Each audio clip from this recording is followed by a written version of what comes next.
My tastes are very singular. You wouldn't understand.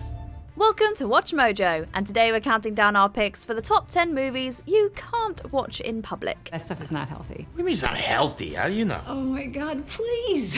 For this list, we'll be looking at a collection of movies you definitely wouldn't want to choose for a family movie night. We'll be excluding horror films since you probably wouldn't watch any of them in public. Do you have any movies that you regret watching in public? Let us know in the comments. Number 10, Taxi Driver. You talking to me? You talking to me? Although Martin Scorsese's Taxi Driver is a critically acclaimed film, touting a 96% on Rotten Tomatoes and several Academy Award nominations, you may want to gauge your audience before popping it into the DVD player. Where are you going? I have to leave now. Why? I don't know why I came in here. I don't like these movies. Well, I mean, I didn't know that you'd feel that way about this movie. I don't know much about movies. The 1976 film follows Travis Bickle, a veteran of the US Marine Corps who suffers from PTSD and spends most of his nights driving a taxi and visiting adult movie theaters. Over the course of the film, he becomes increasingly upset about things happening in his city, including the exploitation of a young person he meets. The viewer watches as his radicalization plays out to a graphically violent end. Get out of here. Stuck on this. Number 9, 50 Shades of Grey. What would you recommend? For a do-it-yourselfer. Maybe coveralls, so you protect your clothes. Could just take all my clothes off.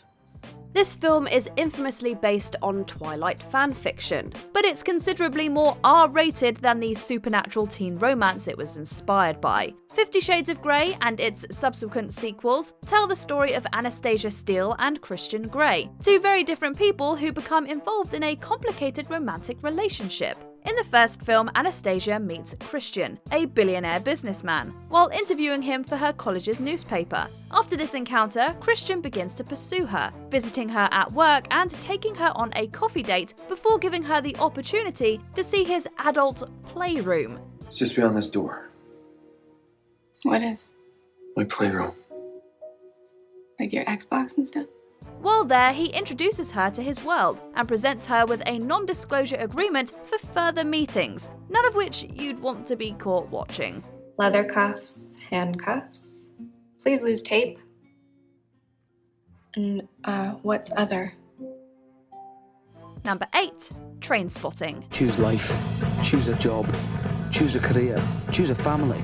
Some films transport you to magical worlds full of fantastic, mythical creatures. Trainspotting transports you into the world of the worst toilet in Scotland. The 90s black comedy film takes a harsh look at the lives of a group of people struggling with relying on illegal substances. I'm going to change. This is the last of that sort of thing. I'm cleaning up and I'm moving on, going straight and choosing life. As they try to finally get clean, viewers are subjected to bouts of extreme violence. There's also intense depictions of their daily lives and the devastating consequences of their actions. During one of the film's more grim sequences, the protagonists attend a funeral and memorial service for one of their own who has died of toxoplasmosis. And I wonder if we'll remember when we were two little boys. Number 7, Gummo. Some say he's downright evil. He's got what it takes to be a legend. He's got a marvelous persona. Have you ever wondered why Louise Belcher wears bunny ears and Bob's Burgers? Although the show's creators have never confirmed it, many fans theorize that her iconic hat is actually a homage to the 1997 film Gummo. Fred the Movie similarly references the oddball indie film, showing bacon taped to Fred's bathroom walls. Unfortunately for fans hoping to understand these references, Gummo is not for the faint of heart. When I finally meet a guy that likes me and he sees my scar, he'll just stop talking to me for no reason. The Harmony Korine film portrays the squalor and depravity of a small town devastated by a natural disaster. Throughout the course of the film, viewers are shown truly horrifying stories. There are also scenes of violence that viewers would find difficult to stomach. It's crazy. So crazy. Number 6, Don John. But I don't like to go too fast right off the bat. Yeah, I'd rather work my way into it. Nice and easy. Plenty of R-rated films feature provocative adult scenes, which may be embarrassing to watch with friends or family. In most cases, however, these scenes are either few and far between, or mercifully brief. Don John is not one of those cases. What do I want you to say, huh?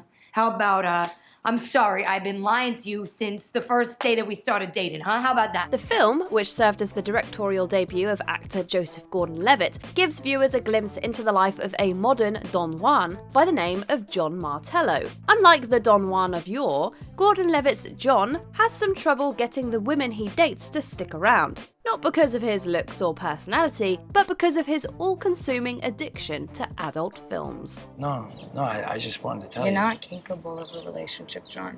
You're not. Number 5. American History X. Derek wouldn't let us visit him in prison. He said it would make it just too hard for him, and that if we came, he wouldn't see us anyhow. Edward Norton is perhaps best known for his role in David Fincher's Fight Club, a now celebrated film that once received backlash for its dark tone and extreme violence. A year prior to taking up the mantle of the narrator, however, Norton was playing another character prone to violent outbursts, Derek Vineyard. Loosely mirroring the true story of Frank Mink, American History X tells a story of a hateful man who is imprisoned after taking a black man's life. There's nothing funny going on here. This is about your life and mine. Although the main character slowly unlearns his racist ways while incarcerated, the film can still be pretty disturbing in its depiction of hate. There are on-screen depictions of extreme violence, and as a liberal use of words that still shock today. He's gone. It's just a boy. Without a father. Doris, you don't know the world your children are living in. Number 4. Team America World Police. That's when you need to put yourself to the test and show us a passage of time. We're gonna need a montage.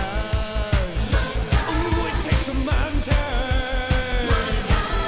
When most people think about puppets, their mind likely goes to child-friendly films like The Muppets or Pinocchio. But just as animation can be used to make adult comedies, so can puppetry. Enter Team America World Police, an action-packed satirical comedy film about the war on terror from the creators of South Park. I want to take a detour. What would you do if you were asked to give up your dreams for freedom? The film's most infamous scene is an extended bedroom scene between two of its protagonists. In spite of its use of puppets rather than live actors, the scene was deemed so provocative that the MPAA returned the film with a NC-17 several times before finally giving it an R rating. An unrated version of the scene and film was later released on home media. I said get away from me! I'm completely lost! I've hit rock bottom. Number 3. Nymphomaniac. I don't see sin anywhere. But then I'm not religious. That's because you don't know the rest of the story. Danish director Lars von Trier is no stranger to controversy. When asked how he felt about walkouts during a screening of his 2018 film, The House That Jack Built, he had quite a unique response. When he heard 100 people lost their lunches, he seemed disappointed that numbers weren't higher. He found it important that the film divided people. Although its goal was not to make people physically sick, Nymphomaniac also faced some pushback upon release. So how did this episode affect your life? Not at all. Not at all? No. It has such explicit and unsimulated adult scenes. The film featured well-known American actors such as Christian Slater and Uma Thurman dealing directly with societal taboos surrounding adult subjects. We would not recommend starting any frame of this movie in a public place. Tell us how you did it, Joe. You bought notes? Yes. Number 2. Requiem for a Dream. You need to be committed. You need to be passionate. No red meat. No red meat for 30 days. No red meat. Like Trainspotting, Requiem for a Dream's primary focus is addiction and its life-altering effects. Despite the two films' narrative similarities though, Requiem for a Dream takes a much different approach to its subject, being a much darker and more surreal drama than its Scottish counterpart. Although Requiem is not as graphically violent or provocative as some of the other films on this list, its frank depiction of addiction to a variety of things can be incredibly bleak. I am telling you that croak was no good. How come you know so much, huh? How come you know more about medicine than a doctor? Believe me, Ma, I know. The film was even ranked among Premiere Magazine's 25 most dangerous movies, a list which included movies that the magazine felt fully encompassed darker aspects of life that typical moviegoers tried to shy away from. Disgusting. Well, what do you expect? Could you do any better? Before we continue, be sure to subscribe to our channel and ring the bell to get notified about our latest videos. You have the option to be notified for occasional videos or all of them. If you're on your phone, make sure you go into your settings and switch on notifications. Number 1. Pink Flamingos. Why, I haven't fallen in love for 3 whole days. I'm just itching to find somebody with a little imagination. Pink Flamingos has been referred to as one of the most vile, stupid, and repulsive films ever made, a review which director John Waters takes in stride. The deliberately provocative film was billed as an exercise in poor taste, and featured everything from nudity and illegal substance use to other vicious crimes. In one of the film's most infamous scenes, its star, Divine, really pushes the boundaries of poor taste.